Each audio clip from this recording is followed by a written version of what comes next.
You are listening to Coast AM. Hello there. I'm Connie Willis. Snow where I am. It's a white Christmas already. I love it. Hey, you know, people celebrate Christmas early and earlier, don't they? Speaking of which, I'll be here Christmas Eve and Christmas Eve, actually. So Connie Claus will be in the house at that point.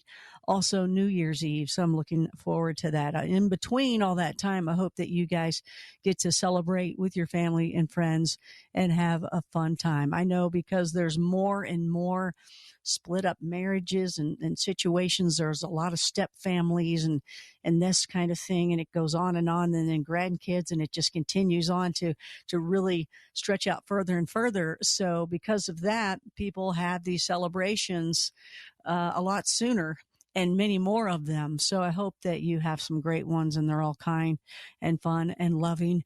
And maybe you get a nice little gift too that puts a little smile on your face. Nothing wrong with little gifts like that too.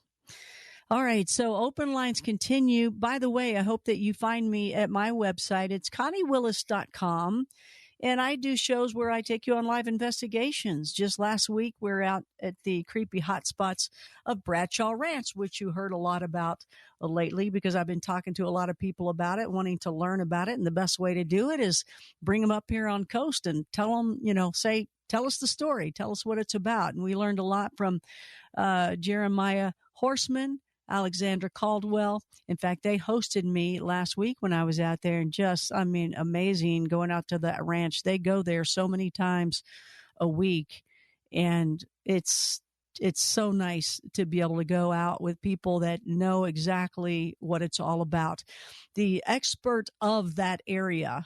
You know, you can't be an expert in Bigfoot. You can't be an expert in aliens. You can't be an expert in UFOs. I don't care what people tell you, but you can be an expert in an area and in a location. And Tom Dongo is that one. Tom Dongo, he was on here before, Dongo, and he got to take me out. He's been feeling sick lately. Send your prayers out to him.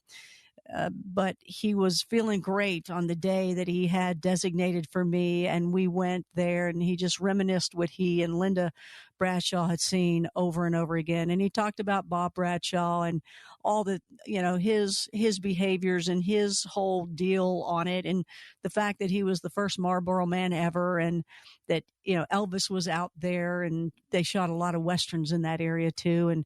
And what Elvis even, had a sighting when he was out there. Just amazing stuff. Ben Lone Tree, who also researches out there, the mad scientist that we had here on Coast to Coast not long ago. He was joining my show to tell us what we were seeing, what we were doing, talking about the SLS camera and what we got when we were out there. And also Z, who was again on Coast to Coast, and just fantastic researchers and fantastic knowers of these situations, joining us on my show, Blue Rock Talk. So I hope that you will be a part of that. Just go to conniewillis.com and sign up. Lots of things to find out there, and at least sign up for the newsletter. I'd like for you to do that. And when you do, and when you get a newsletter, don't write me back and go, what are you sending me this for? You signed up for it. That's what a newsletter is.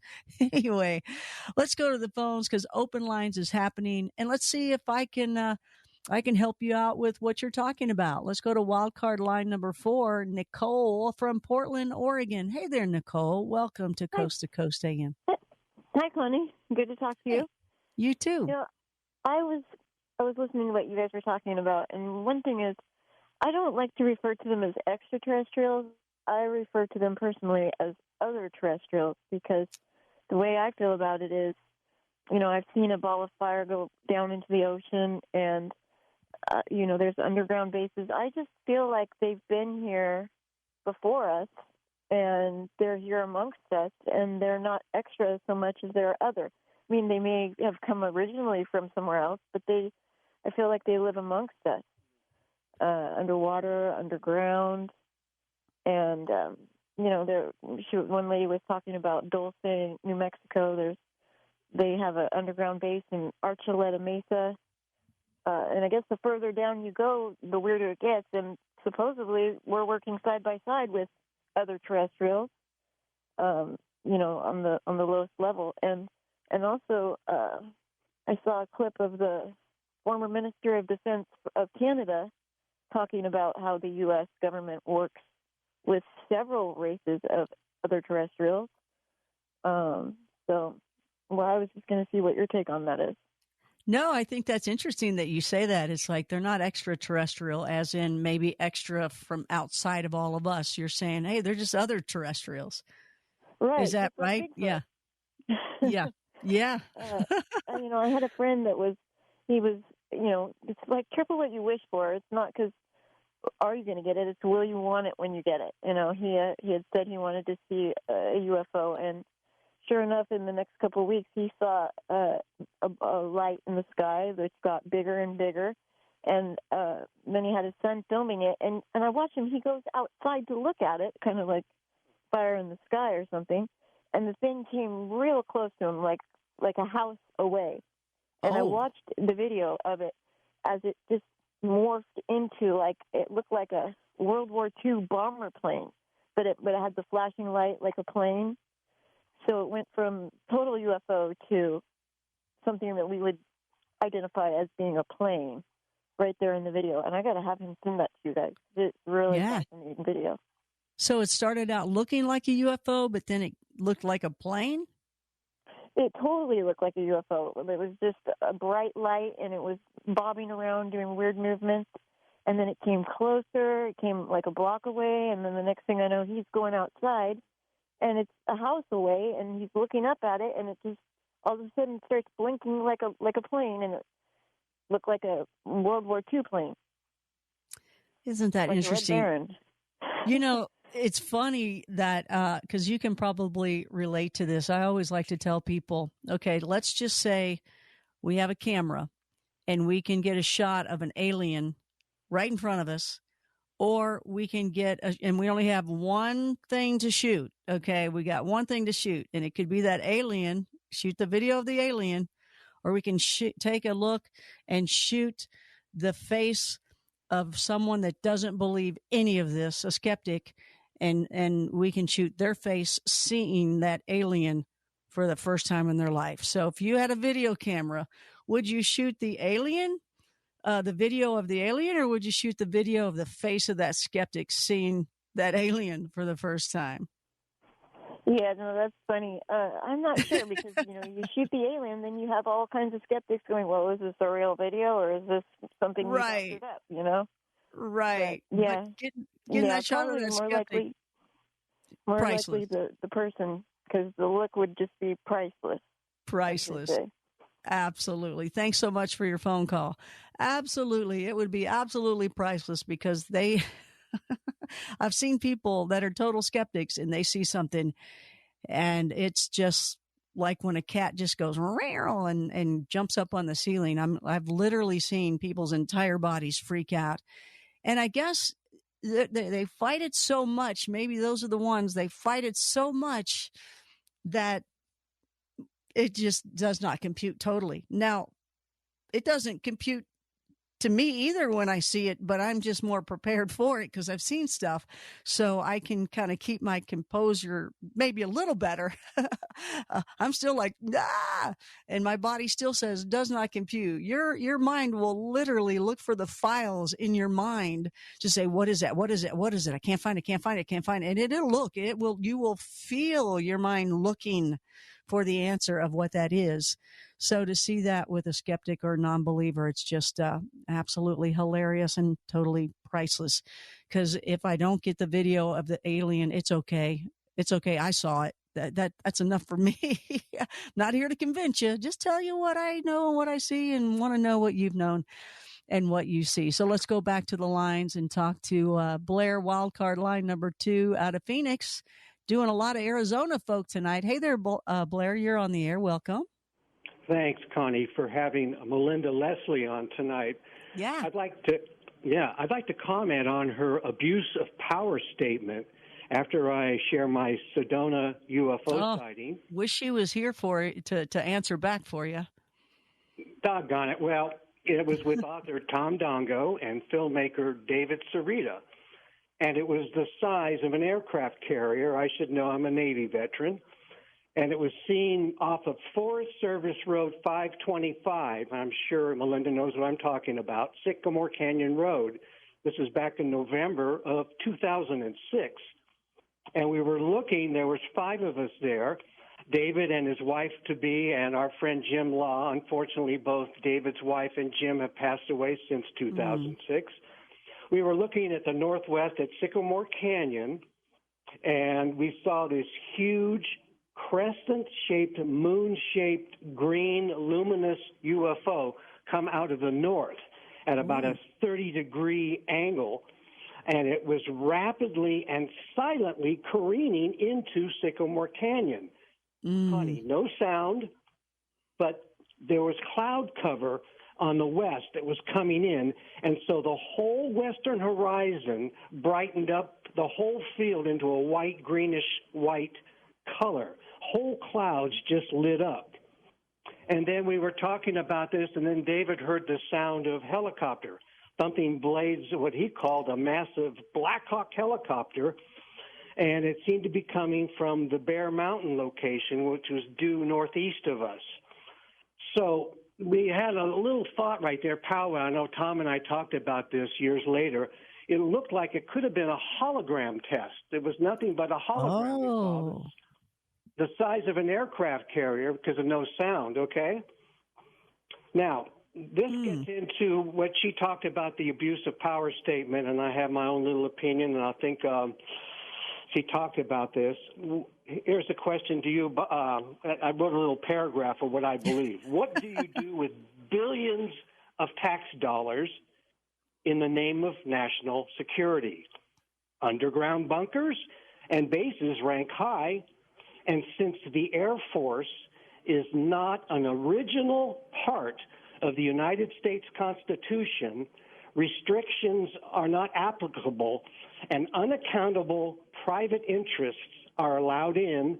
The public is kept out as we continue to drill, level mountains, and chop away the lungs of the planet for short-term profit.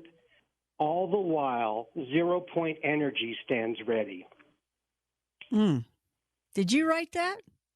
Yeah, I was just sitting here writing when Gina told me that I might not make Leslie. I said, well, she mentioned abuse of power, so I said, let me write down this stuff here.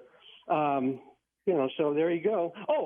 One way that we can solve it, now people think, you bring people to justice and everything, and I mentioned this before.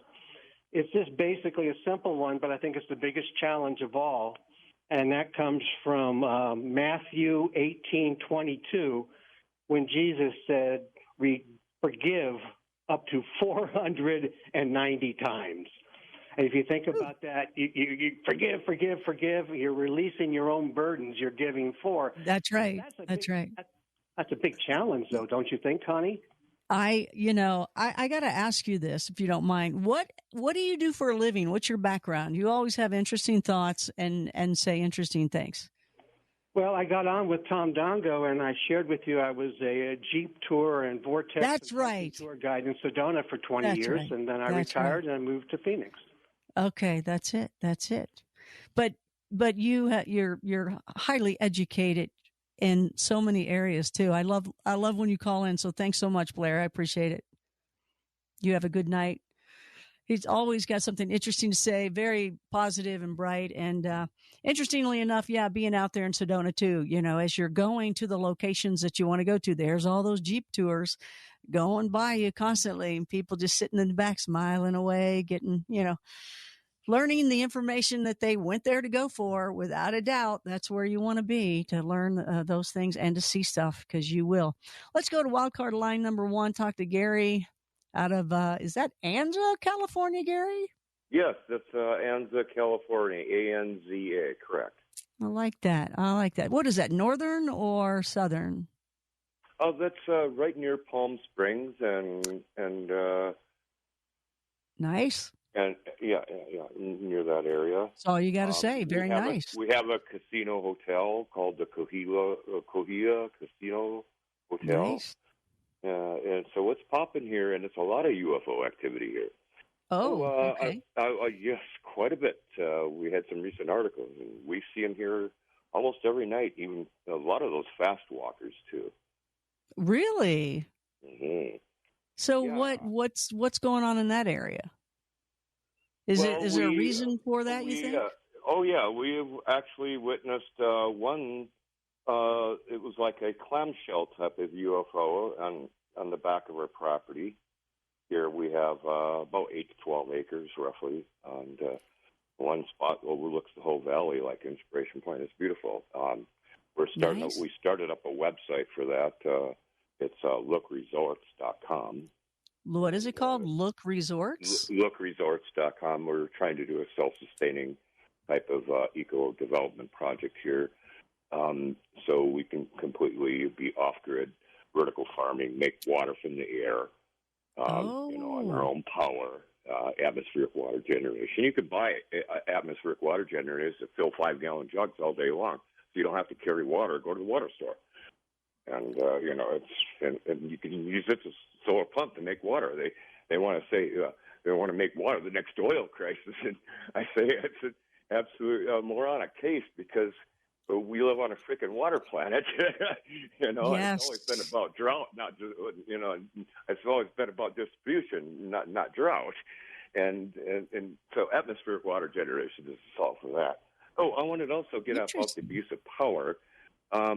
We're talking about people, that are from pilots to people that are nurses and doctors and taking care of us, when we're young or to when we're old, and to our police force. And abuse of power, it can be solved if everybody had to periodically take the strongest mental health, multiphysical testing that's required by all Minnesota policemen periodically, so they don't slip through the cracks.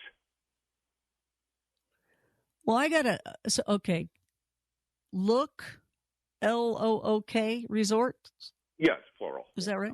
Okay. And so all that's combined with what you're talking about with electricity and water, too, right? Sure. Yeah.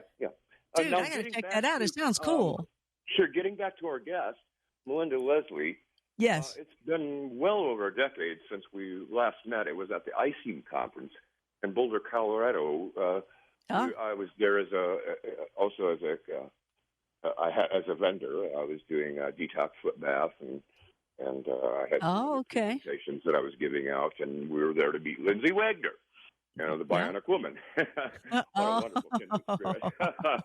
And I met Melinda Leslie and her friend, Jason Adam friend, who moved to L.A., and when I was living in L.A. at the time, and we kept in touch. But I wanted to let her know that at the time, I don't remember she recalled, but I mentioned there was another secret military base near Sedona, and it's connected with a resort over there called Enchantment. Oh, interesting. Well, thank you for your call. We're going to have to take a break here, but interesting because that's where I stayed. Yeah. Yikes. Interesting. I'm kind of maybe glad I heard that afterwards. Ooh, thanks for your call. I'll be checking out your site and open lines continue here on Coast to Coast AM. Coast to Coast AM, Connie Willis here. Open lines are happening. Thanks so much again for all your letters and texts and emails. You guys are very, very kind. I really appreciate that. It's nice to get nice emails and thank yous. And, there's nothing better than that. So I really appreciate when you guys all do that. So thank you very much. Oh, my goodness. It's interesting where I know this is kind of off subject here, but women understand that more than anybody. And that's when like the mascara gets in your eyes and you're like, oh, and it's just burning. And you're right at a point where you can't do anything about it. Sometimes that happens like just right now. And it's like burning. Oh my gosh. And as I'm thinking about it, the only reason I mentioned it is because it's not really just a female thing, because a lot of men out there use that mascara as well now. And by the way, rock and rollers have been doing it for a long time, and it's got a cool look to it. It's just got to be done right. And when it's done right, it just makes those eyes pop. So it's okay. Those of you guys out there that do it, I think it's pretty cool.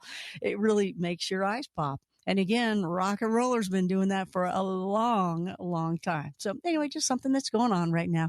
I appreciate you listening. Let's go to the lines and see what's going on with open lines here and what you've got to say or ask about. East of the Rockies, John's on the line from Alberta, Canada. Hi, John. Welcome to Coast to Coast. Connie. I'm good. How are you? I just you did a lot of remote viewing, okay? And I was kind of wondering, do you have to actually sit down and concentrate about it, or is it something that can come to you in a dream, or like how does that exactly work? Just out of curiosity, because I had a very vivid dream that George Norrie came to me and gave me some information, and I was just wondering if I was remote viewing this or it was something that, like he told me that the Kuiper Belt and the asteroid belt were not by accident. They were put there on purpose as kind of like a fence to keep out invading aliens from making any kind of trips to our inner solar system, because they couldn't, the space is so empty, adding those rocks and stuff kind of was like a fence or a barrier to keep them out. Oh my gosh, John, do you have many of these dreams with George Norrie coming in? That's what he said. That George Norrie came to me and said, "Did you know?" I love it. I was like, "No, I didn't." And so then I wanted to tell him this, but I haven't been able to get through. But I thought I was ask you because it seems kind of weird. I don't know. It just kind of came to me, and it's not something I was thinking about. I love it. I think it's great. It was put there by design, not by accident. It's not. Understood. The asteroid belt was put there kind of like a fence or a barrier to keep out mass invasion. Wow, that's interesting. Definitely to think about that and to hold on to that. I like that. That's really cool. And I just gotta say that George Norrie is a man of few words. He really is. So good for you to get that much information from him. I think that's awesome. It's true. I can ask him a big, long question and I go on, and then he writes back with about 4 words and he's answered absolutely everything I've asked. I just wish I had that art. So, Great. I would say, and I love what you got, the information you got. Well, remote viewing, it's changed along the way because people have jumped on the word and the phrase. And so remote viewing we're talking now they get specific with CRV, controlled remote viewing, and then they have the ERV and ARV. And so it gets really specific about what kind it is, so you'll know how it's done and what the technique is. And so the military remote viewing, you sit down and you have paper and pencil and you sit and you don't necessarily meditate, but you sit down and you just start doing, what the protocol is to do. And that's a whole protocol of what to do. It keeps you writing, keeps you out of your head, and gives you, what you're going for in the target. So that's the military remote viewing. That's the CRV, controlled remote viewing. And what you might be asking about from what you're seeing, a lot of people jumped on that phrase and they say, well, I remote view all the time. It's really more that they maybe have intuition or psychic abilities of some sort. And it's not to say that remote viewing, hey, the people with psychic already natural abilities, they can really do well with controlled remote viewing because it will hone them in, focus, and take them to better areas of clarification, where sometimes it's really hard to get some psychic people, natural psychic people, to do that because they're so used to being kind of open and they connect the dots themselves. Where with remote viewing, the dots are not connected. The dots are just put down. And then whoever is asking for that target, they can decide to connect the dots if they want. It's just that the dots are put down. There's no, I think it was this or that, because then, religion gets in there, your back experience and how you've been brought up in your environment can go in there and totally bias and mess up the entire findings that you found. So when it comes to remote viewing, what you had, it sounds kind of like a lucid dream or more something like that, or because I think you said you were sleeping. So I would go in that way. I wouldn't think that it was remote viewing, but man, what you got, write it down. That's really good specifics. Write it down. And I hope you do get through to George. And, I hope he gets a heads up on that so he can be ready for an answer with that, because that's really detailed and significant. So I hope that works out. That's really good. Thanks for calling in, John. I hope that helps out for you. First time caller, Karen out of Tennessee. Hey there, Karen. Welcome to Coast AM. Howdy, Connie. Hey. Thanks for having me. You're welcome. We're having a lot of rain right now, so my interference might mess with this. Anyway, I was wondering, make sure it just wasn't me, but about 3 years ago, I started noticing about the time COVID hit, the weather was getting cold and windy and whatever on fall days or whatever, and it'd be like cloudy and a lot of fog, no sun, and if it was like a plane or something going over, but you never seen it, of course, because you couldn't see through the clouds. But it just never went nowhere. The hum stayed there like all day long, like something hovering over us. And that's when the climate started changing and the wind started changing and the temperatures and all. And I was like, well, that's kind of weird. But every time it was cloudy around here and you couldn't see, it always had that hum. So I don't know if it was just me or if anybody noticed it. So when was this? What year was this? About 3 years ago. Oh, okay. That's right. I'm sorry. Okay. And I mean, it would sound like a plane just coming right over, but it never went. I mean, oh my gosh. You could hear the plane, but for hours, it just stayed there. Oh my gosh. That's amazing. So your question like is, battleship or something, on Battlestar Galactica or whatever. If they wasn't, hovering over us and had that going on for a reason, well, we couldn't see them. No, I love that you said this. So thank you for your call. I'll answer it for you, at least what I know. So this is what I like about when people call in and just ask about something that they believe is totally odd, and they know it's probably crazy, and they can't say it to anybody else. Please make sure you say it to us, because we just might have an answer for you, or somebody else out there, because we have millions of listeners. So somebody else out there is bound to have something similar, and they'll call in. Now, I can tell you that I'm one of those people that is totally experienced what you have experienced, Karen. And you're out of Tennessee. This was when I was living in Florida. It was Longboat Key off of Sarasota. And I was inside my place. It's a 12-mile island right on the West Coast. Beautiful place. Gorgeous place. Very quiet. And it was, I can't remember what time of year it was. I believe it was in season, which is a little bit more noisy. But if you know anything about Florida and you've been in any of these areas, it all rolls up about 9 o'clock and then it's quiet. It's dead quiet.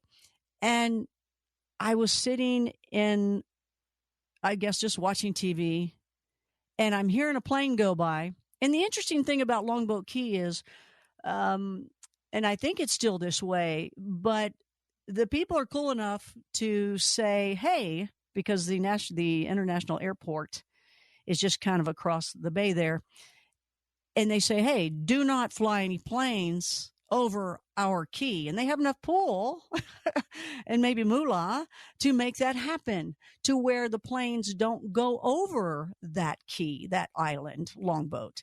And that was always a very nice thing, because it would be very noisy because it's that close, right? So it's very nice that that's not the case. So I'm watching TV and I hear this plane going over, and I'm thinking, well, I can't believe it. And I just, because it was pretty loud, and I thought, I never hear that. I never noticed that. And then I remembered, wait a minute, they're not supposed to fly over. That was some sort of guideline rule, whatever they would call that. And I was like, okay, well, whatever. It's, what am I going to be able to do about it? And this was at night. And I remember that plane continued on. I was getting aggravated because I thought, when's it going to be gone? Because it's so loud that I can't even hear the TV that's about 8 feet away from me.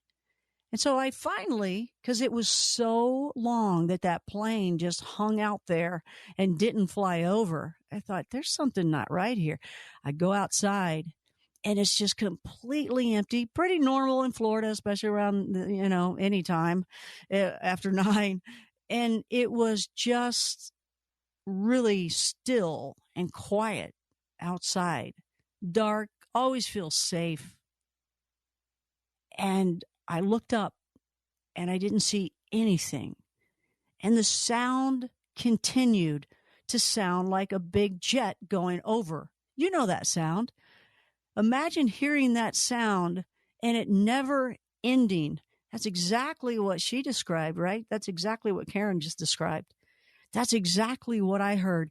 It never went away. And when I was outside, it was still happening. It was totally still and silent other than that sound. And it didn't go away.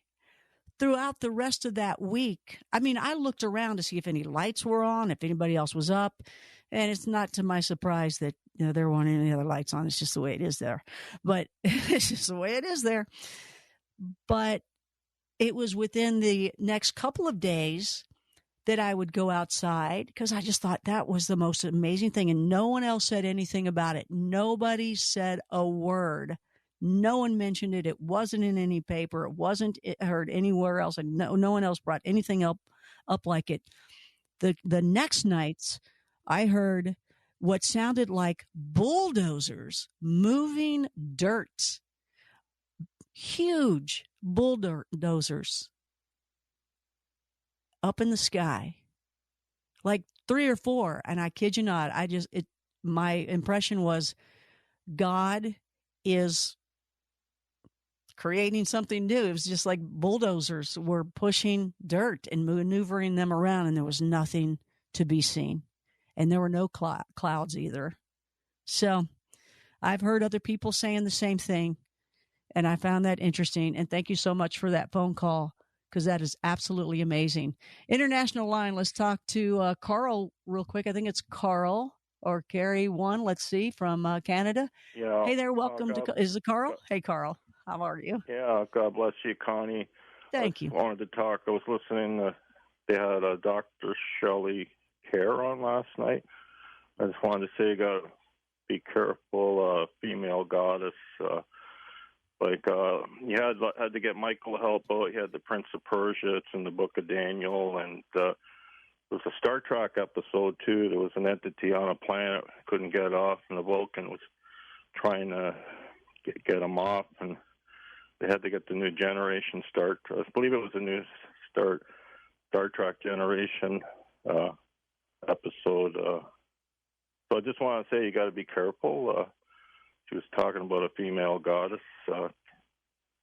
I absolutely understand, Carl. Thanks. We got to run here, but I agree with you. Be careful. Be careful. They're not all of love. When people say, "Oh, they all love," I don't know. I can't. I wouldn't go that far. I can't. I'm not there. And I agree with you on that. Some could be good, some could be great, and some could be bad, and some could be evil, and some could be just indifferent. So thank you very much for that call. Thank everybody. Thank our guest, Melinda Leslie, who was here earlier, and thank all of you with open lines that joined in. Really appreciate that you write in as well. So from the foothills of the Colorado Rockies, many thanks to, I want to thank our Coast to Coast team, and that is Julie Talbot, Bill May, Lisa Lyon, Tommy Danheiser, Dan Galani, Stephanie Smith, Mike Cosio, Lex Lonehood, Sean Ledessour, Jeremy Wells, still new to us, Tim Banal, Gina Salvati, Donna Walker, Chris Burrows, Ian Punnett, and he'll be back tomorrow night. I'm in for him tonight. Lisa Garr, Richard Sirrett, George Knapp, and of course the man, the emperor of the night airwaves is George Norrie, the entire Coast to Coast AM team. Thanks so much for being a part of it with us.